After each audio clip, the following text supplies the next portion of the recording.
문재인 대통령이 누적된 피로로 감기 몸살에 걸려 이번 주 일정을 취소했다고 청와대가 밝혔습니다. 문 대통령 취임 이후 청와대가 대통령 건강 상태를 공개한 것은 이번이 처음입니다. 한편 자유한국당은 당 소속을 맡길 비상대책위원장 후보 인선에 본격 착수했습니다. 하지만 비대위 역할을 놓고 당내 갈등이 계속되고 있어 선뜻 비대위원장을 맡을 인물이 나타날지 좀 더 지켜봐야 할 것 같습니다. 이 시간 김현 더불어민주당 대변인, 이상일 새누리당 전 대변인 두 분 모시고 정치권 이슈들 짚어보도록 하겠습니다. 어서 오십시오. 안녕하십니까? 예.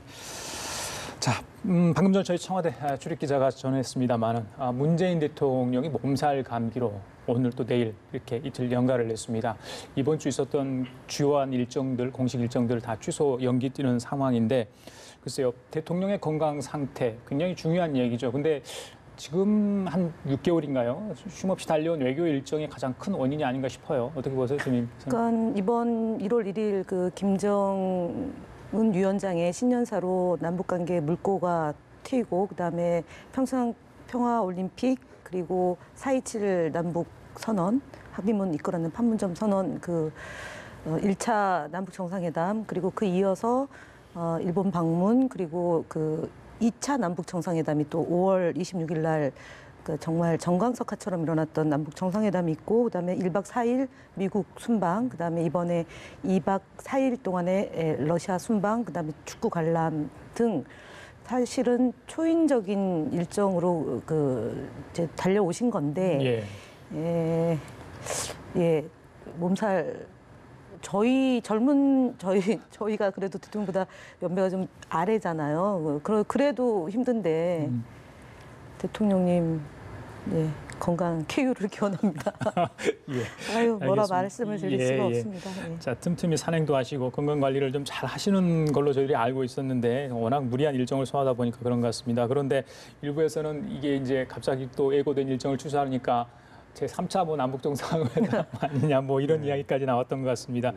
글쎄요, 뭐 방금 전에 뭐 전해드렸지만은 그 외교 일정이나 특히 이제 중요한 일정을 짤 때 약간 쉴 수 있는 그런 공간, 시간을 좀 마련하면서 짜야 되는 거 아니에요? 이런 얘기가 사실은 뭐 실무 차원에서는 늘 그러고 싶고 해야 되는데 대통령 업무라는 게 워낙에 경무니까 또 특히 해외 순방을 하실 경우에는 정말 타이트한 일정을 소화할 수밖에 없거든요. 그다음에 일정도 빡빡한데 중요한 건 그 여러분들을 만나잖아요. 특히 정상회담을 하게 되고 그러면은 그 내용에 대한 또 이 준비가 굉장히 치밀하게 돼야 되거든요. 그러니까 문 대통령께서도 그런 준비를 많이 하셨으니까 사실은 상당한 스트레스를 받을 수밖에 없죠.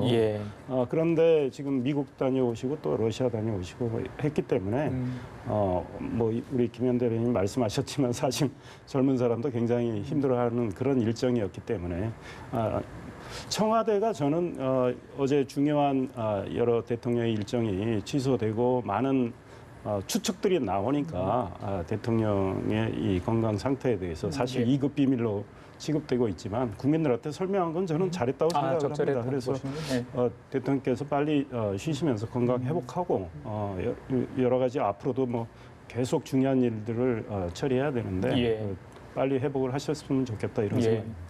많은 분들이 오죽했으면 뭐 이런 얘기까지 하더라고요. 분명히 좀 무리한 일정을 소화하느라 그러신 것 같습니다. 그런데 어제 이제 예정돼 있었던 규제혁신회의 이거는 뭐 건강과 상관없는 일이었다 이런 얘기를 청와대에서 했습니다. 이낙연 총리가 국민 눈높이에 더 맞춰 보강할 필요 있다는 건의를 했고 문재인 대통령이 이를 받아들여서 연기가 됐다 이런 이야기입니다. 글쎄요, 3시간 전에 갑자기 취소되는 바람에 이게 왜 그랬을까 했습니다만은 이건 또 어떻게 봐야 되는 겁니까? 그러니까 이제 건강에 대한 이제 뭐 감기 몸살에 대한 김의겸 대변인 발표 시간은 사실 오후 더 늦은 시간 오후 5시쯤 맞습니다. 발표를 한 것이고요. 이 회의를 취소한 것은 1시 반 그러니까 3시에 회의가 잡혀 있는데 1시 반경에 취소를 했으니까 대통령께서 어쨌든 뭐 몸살 감기가 있다 하더라도 총리의 제안이 없었다면 그 뭐 연기에 대한 얘기가 없었다면 강행을 하셨을 텐데 총리께서 좀 더 준비가 필요하다라고 얘기를 했고 그걸 받아들여서 이제 연기가 된 거죠. 그리고 당에게도 통보가 됐고요. 여튼 이제 조금 더 이제 대통령께서 지난 1월 달에 속도감 있는 대책을 좀 주문한 것도 있긴 하고 근데 총리가 봤을 때 총리도 꼼꼼하게 일하는 스타일이신데 내용을 봤을 때 좀 미진하다고 판단을 하고 대통령께 보고가 된 거니까 조금 더 진짜 내각에서 속도 있는 일을 좀 해서 국민들의 피부, 눈높이 맞는 그런 대책들이 강구되었으면 합니다. 네. 내용이 마음에 안 들으셨던 것 같아요, 보니까. 이와 관련해서 아마 정부도 준비를 뭐 그동안에 해왔겠지만 사실 지난 1월에 대통령께서 강도 높은 주문을 했고 또 김동연 부총리 혁신성장 지금 책임을 그분께 맡겼는데 좀 대통령께서 본인이 원하는 속도에 못 미친다고 해서 약간 질책도 했단 말이죠. 그런 이후에 아직도 좀 준비가 안 된 거 이런 것들은 사실 국민의 입장에서는 좀 안타깝긴 합니다. 그리고 그러나 저는 국회가 중요하다고 봅니다. 이제 국회에서 많은 입법으로 이 규제 개혁을 해줘야 되는데 지금 사실 국회는 뭐 누구 탓하긴 그런데 국회가 입법 생산성이 현재 많이 떨어지고 있고 잘 가동이 안 되고 있고요. 저는 여당이 민주당이 이 문제를 좀 많이 주도를 해줬으면 좋겠다. 그러니까 혁신 성장을 하려면 규제 개혁과 뭐 제 개인 생각은 노동 개혁이 굉장히 양기둥인데 그런 면에서 조금 아쉬운 게 있고. 사실은 뭐 박근혜 정부나 그 전에 이명박 정부나 뭐 정부에서는 대통령들께서 전부 규제 개혁을 강조했는데 국민들이 체감하는 규제 개혁은 거의 없었단 말이죠. 그리고 또 4차 산업혁명 시대야말로 정말 규제 개혁이 따라줘서 이 스타트업들이 활발하게 어떤 창조적인 아이디어를 발현할 수 있는 기회를 줘야 되는데 그런 것들이 좀 미흡합니다. 그래서 인공지능과 관련한 어떤 스타트업을 하려면 개인정보 보호 문제하고 또 이게 걸리는데요. 또 시민단체 반대하고 또 여당도 또 그런 쪽을 의식하게 되고 그러니까 이런 속도가 좀 더디는데 여당이 좀 주도적인 역할을 해서 정부도 견인을 하고 또 야당도 협력을 구해서 국회에서 잘 좀 해줬으면 좋겠다 이런 생각입니다. 엊그제였죠. 경제수석과 일자리 수석이 교체됐습니다. 그리고 이제 문재인 대통령이 바로 뭐 답답하다 어제 이제 규제혁신위원회 그 건의사항을 받고 나서 연기를 한 다음에 그런 얘기를 했다고 저희들이 알고 있는데 관계부처도 깜짝 놀랐을 것 같아요. 더 긴장을 하고 일을 해야겠다 이런 생각도 들었을 것 같은데 이건 마지막 경고라고 보면 되겠습니까? 대통령이 어떻게 보세요? 그러니까 대통령께서 이렇게 사실은 뭐 답답하다는 말씀을 하셨는지는 좀 언론 보도는 그런데 그 상대방을 배려하고 그다음에 공무원들이 일을 잘할 수 있도록 그 레일을 까는 역할을 주로 그동안 해 오셨는데 어쨌든 총리가 미흡한 점을 얘기했고 받아들인 걸로 보아서는 정말 일을 좀 더 속도감 있게 하라는 취지는 맞는 것 같습니다. 그러나 어쨌든 대통령께서의 평소의 성품을 보아서는 그렇게 직접적이거나 뭐 그런 그 말씀을 하셨겠나라는 이제 물음표는 던져보는데 어쨌든 저희가 그동안 1년 동안에는 적폐청산 그다음에 이제 올 상반기에는 이제 통일 문제가 집중됐다면 이제 하반기 국회가 지금 뭐 그 방탄국회 소집됐고 의장단 선출도 지금 안 되고 있고 상임위원회 구성도 지금 공전을 거듭하고 있는 상황이지 않습니까? 그런 것들이 좀 이렇게 빨리 정치권이 발빠르게 움직여주면 좋은데 정치권에 대한 그 발빠르지 않은 점에 대해서도 좀 한편으로 답답함이 있을 것으로 예상을 합니다. 결국은 그 국민을 위한 정치를 해야 되는 거고 국민의 눈높이에 맞추는 정치를 해야지만 정치권이 함께 이제 공존할 수 있을 텐데 지금처럼 계속 이렇게 법사위원장의 문제, 거치 문제도 제대로 정리가 안 되고 그리고 그 9,000여 개 정도 되는 거 아닙니까? 법안이 지금 계류 중인 것도 그렇게 돼 있고 그리고 실제로 이 규제 개혁을 해야 되는데도 불구하고 법안에 손도 못 대고 있는 그런 상황이다. 그래서 야권의 협조를 당부한다라는 게 오늘 원내대책회의에서 아마 각각 정책위의장도 그렇고 원내대표도 좀 주문을 하신 것 같은데 저희가 볼 때도 정말 이 목구멍에서 이렇게 딱 말이 나오고 싶은 말들이 많이 있지 않습니까? 그거를 사실은 참고 또 참고 어쨌든 여야의 협치를 좀 주문 드리는데 진짜 알겠습니다. 속상합니다. 그래요. 그런데 지금 한국당 상황이 넉넉지 않아서 어떤 말을 좀 드리기가 좀 그럴 수도 있을 것 같다는 생각이 드는데 아까 두 분은 일단은 국회 이런 그 혁신 성장을 위해서는 국회 협조가 절실한데 야당 상황이 정말 넉넉지 않은 것 같습니다. 자유한국당 오늘 비대위 준비 또 의총 지금 이 시간에 의총이 열리고 있습니다. 지난번 1차 의총 때 또 신박 비박계 약간의 충돌이 잠깐 있었죠. 글쎄요, 오늘 어떤 얘기가 나올지 일단 비대위원장 인선 문제, 역할 문제 이런 얘기들이 많이 나올 것 같습니다. 오늘 김성태 자유한국당 대표 권한대행 또 안상수 혁신준비위원장의 이런 얘기를 했습니다. 들어보시고 계속 이야기를 나눠보도록 하겠습니다. 들려주시죠. 섣부르게 사람을 만난 사람이 결코 아닙니다. 핵심 비대위 구성준비위원회에서 앞으로 비대위원장을 모시는 그런 사전적인 절차를 모두 가질 것입니다.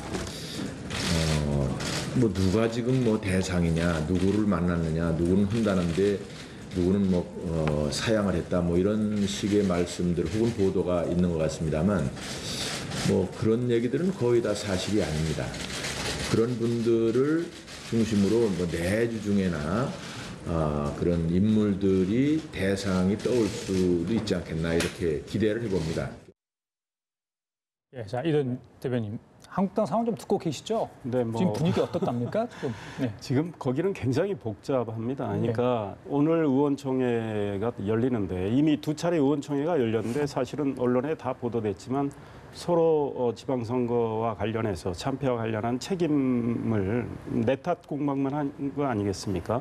사실은 자유한국당 모두의 책임이라는 그런 인식이 필요한데 그런 것들이 부족하고 국민들의 또 뜻을 묻는 절차 없이 지금 뭐 소위 권한대행 중심의 쇄신책이 나왔고 그거를 또 일종의 이 계파 한 계파가 당권을 장악하기 위한 의도로 비춰져 가지고 지금 싸우고 있는 건데요. 오늘 또 아마 의원총회에서 어떤 딱 부러진 결론이 나오기는 어려울 것 같아요. 왜냐하면 지금 비대위원장을 모시기 위한 준비위원회를 구성을 했단 말이죠.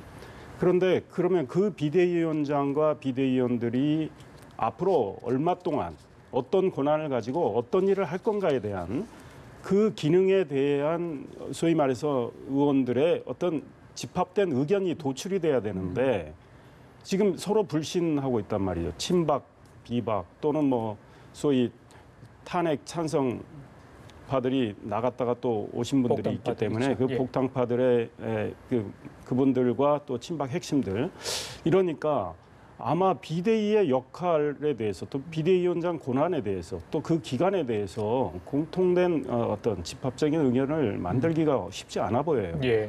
불신이 워낙에 큽니다. 그러니까 오늘 또 아마 서로 뭐 충돌이 있을 가능성이 있다. 근데 저는 개인적으로 뭐 몇 차례 지난번에도 말씀드렸지만 한국당에서 비대위원장이 오셨다 쳐요. 아주 훌륭한 분이 오셨다. 그리고 상당한 정권을 갖고 오셨다.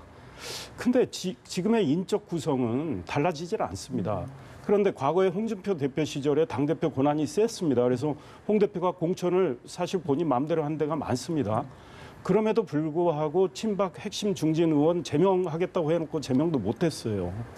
이런 상황에서 당에 뿌리가 없는 비대위원장이 오셔서 칼자루를 휘두른다고 해서 인적 청산이 될까요?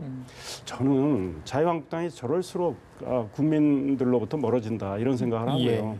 그래서 여러 차례 말씀드리지만 자유한국당은 해산하면 저절로 제갈 길 갈 수가 있어요. 예. 인적 청산이 저절로 됩니다. 해초 모여를 해야 되는 겁니까? 일단 해산하고 나서 당에 여러 가지 재산 많습니다. 그 재산의 일부는 사무처에서 일하는 분들 명예퇴직금으로 주시고 나머지는 국가에 헌납하고 정말 그게 지금 희생을 보여줄 건 그거밖에 없어요. 왜냐하면 중진들의 정계 은퇴도 없고 일부 불출마했지만 이번 국회의원 다 하고 불출마하기 때문에 감동이 없어요. 그러면 자유한국당이 뭔가 희생을 해야 새롭게 거듭날 수 있는데 그 인적 청산도 안 되고 희생할 것도 없고 뭘 하겠다는 거죠. 비대위원장이. 그래서 당 해산하고 서로 싸우지 말고 제갈 길 가되 좋은 분들하고 나중에 다시 모여서 신진 세력 모시고 새롭게 정당을 만들면 그게 제일 쉬운 길인데 그 지금 못하는 건 당권을 놓고 싸우고 있기 때문이라고 그렇죠. 봅니다. 예. 김종인 전 대표 방금 우리 뭐 인적 청산 말씀하셨지만 인적 청산만이 답이 아니다. 사람이 변해야 한다 이런 이야기를 했다고 합니다. 저기 김현 대변인 민주당의 김종인 전 대표 모셨을 때 그때 상황 어려웠잖아요. 김종인 전 대표가 2016년 민주당에 가기 전에 그 당도 한심한 정당이었다 이런 얘기를 했다고 하는데 그 정도로 상황 물론 그때하고는 좀 한국당 상황은 비교할 수 없겠지만 지금 어떻게 보고 계세요? 저희가 그때 어려웠던 점은 사실은 당에서 당시 선출된 당 대표를 흔들었던 의원들 정치인들 때문에 힘들었던 거죠. 사실 문재인 대통령이 당시 대표였고. 시스템 공천을 하고 그다음에 거기에 순응하면 되는데 그때 지금 안철수 서울시장 후보께서 대통령을 당시 대표를 뺀 전당대회 소집을 제안을 했어요. 그 발이 안 되는 거 아닙니까? 무슨 이유와 그 기준도 없이 그냥 새 정치를 해야 된다라고 하면서 문재인 대표로는 총선에 승리할 수가 없다. 그러면서 이제 하나둘씩 탈당을 하게 된 거지 않습니까? 탈당을 했고 그분들이 거의 24분인가가 이제 그 뭐 순차적으로 탈당하면서 당을 흔들었던 거죠. 그래서 도리 없이 그러면은 나머지 남아있는 분들 안에 중진 일부와 수도권 의원들이 대표를 찾아가서 그 뒤로 이선 후퇴를 해주고 비대위 체제로 갔으면 좋겠다라고 얘기해서 그러니까 인사가 여러분들이 이제 거론이 됐는데 안 하겠다는 분도 있었고 못하게 됐던 사정도 저간의 사정이 있었던 거죠. 예. 그리고 마지막에는 비대위원장을 2인 체계로 가려고 했었는데 김종인 위원장이 2인 체계로 가면 본인이 안 하겠다고 해서 예. 할 수 없이 이제 비대위원장 체제로 갔고 이분이 시스템 공천을 한 게 아닙니다. 그리고 전권을 총선을 치러야 되기 때문에 정권을 이제 부여받았는데 정무적 판단을 하겠다고 해놓고 이상하게 컷오프 시키고 뭐 정적 제거하듯이 막 칼을 휘둘렀던 거지 않습니까? 그런데 그것을 국민들이 더불어민주당을 선택해 주셔서 거의 100석 미만으로 될 거다라는 전망에서 살아난 것이고 지금 있는 자유한국당이 그러니까 또 다른 방식으로 뭐 옥새 파동까지 있었지 않습니까? 그래서 뭐 180석까지 갈 수 있기 때문에 오만한 공천을 통해서 이제 지금 자유한국당이 그렇게 평가를 받은 거고요.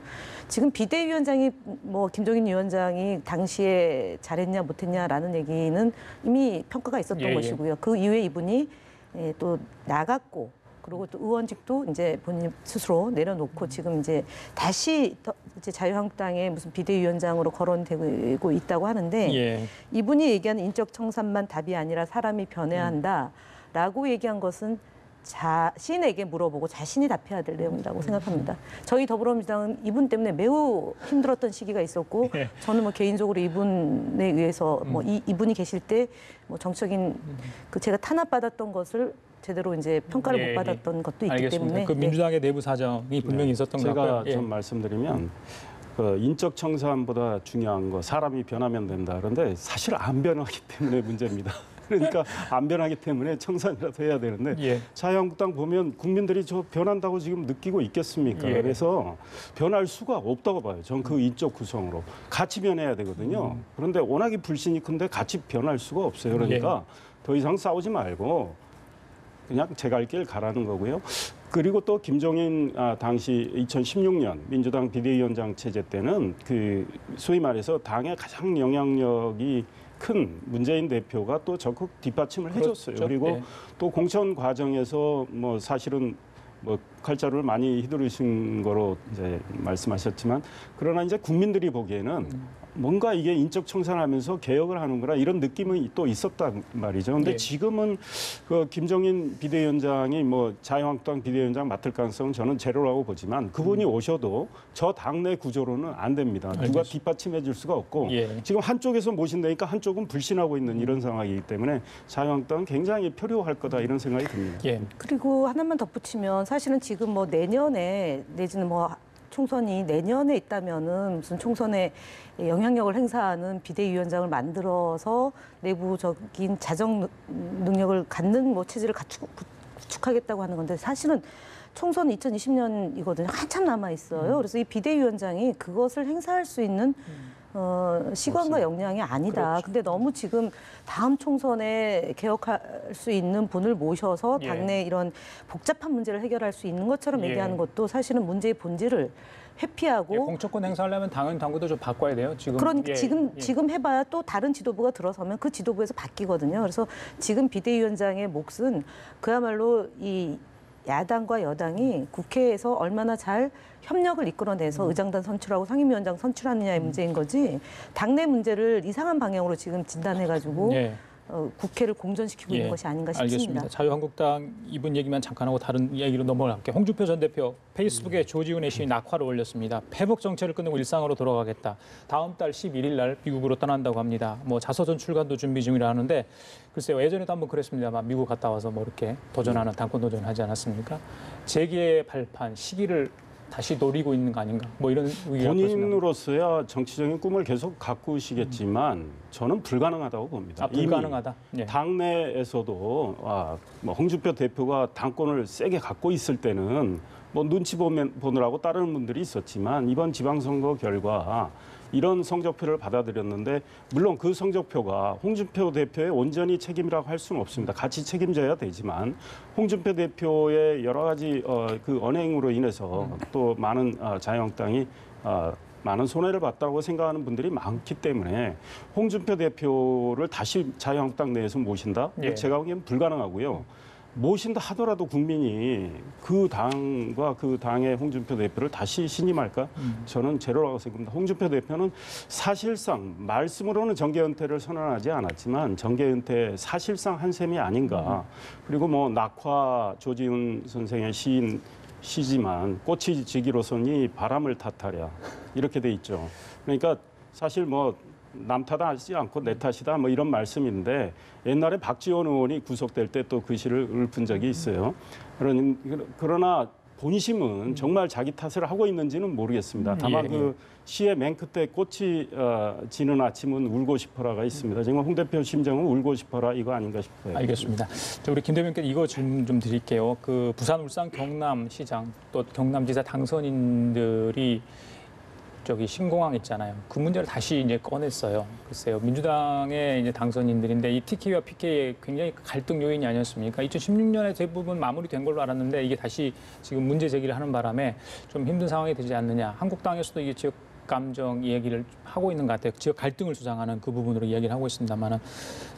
여당의 입장은 어떤지 또 뭐 김현미 교통부 장관은 뭐 돌이킬 수 있는 상황은 아니다 이런 식으로 좀 언급을 한 것 같아요. 어떻게 보십니까? 이 부분에 대해서. 일단은 당에서 뭐 구체로 논의하고 있는 상황은 아니어서 아니고요. 예. 공식적으로 제가 이 문제에 대해서 언급하는 게 또 논란이 될 수 있어서 좀 봐야 될 것 같습니다. 지금 상황을요. 그래요? 네, 그래서 그러니까 정부의 입장도 있고 당의 입장이 아니라 어떻게 보세요? 그러니까 이런 문제를 제기하는 그러니까 그러니까 전 정권에서 물러나고 새 정권이 들어서면 전 정권이 가지고 있던 정책 그런 차원의 문제는 아니라고 아니잖아요. 봅니다. 그러니까 그러니까 광역자치단체장들이 이제 생각하는 바를 이제 지난 선거 시기에 얘기했던 것을 좀 종합 정리를 하는 과정이라고 보고요.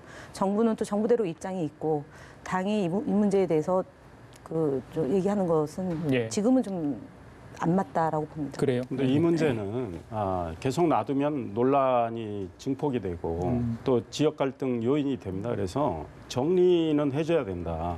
그러니까 부산, 울산, 경남의 광역자치단체장 그들 입장에서는 이런 주장을 뭐 할 수 있겠죠. 그러나 이미 결정된 사안인데 오늘 저 민주당의 홍익표 수석 정책위 부의장이 어떤 그동안 결정 과정에 있어서 절차상에 아무 하자가 없고 또 판단에 문제가 없다면 이거를 되돌리기는 어렵다고 했고 그런 언급을 그때 했죠. 과정을 보면 지금 이제 결국은 가덕도에 신공항 만들자는 건데 그거의 어떤 경제성, 타당성 이런 것들이 굉장히 안 좋게 나왔거든요. 그거를 사실은 프랑스 쪽에서 다 진단을 해가지고 그걸 기초로 김해공항 확장하기로 했기 때문에 근데 저는 이걸 되돌리기는 어렵겠다. 근데 이거를 그냥 놔두면 괜히 당과 청와대가 오해받을 수가 있겠다. 그리고 이제 지금 야당, 특히 자유한국당은 이 TK 고립 작전 아니냐. 뭐 이렇게 해서 정치화하려고 하고 있는 거란 말이죠.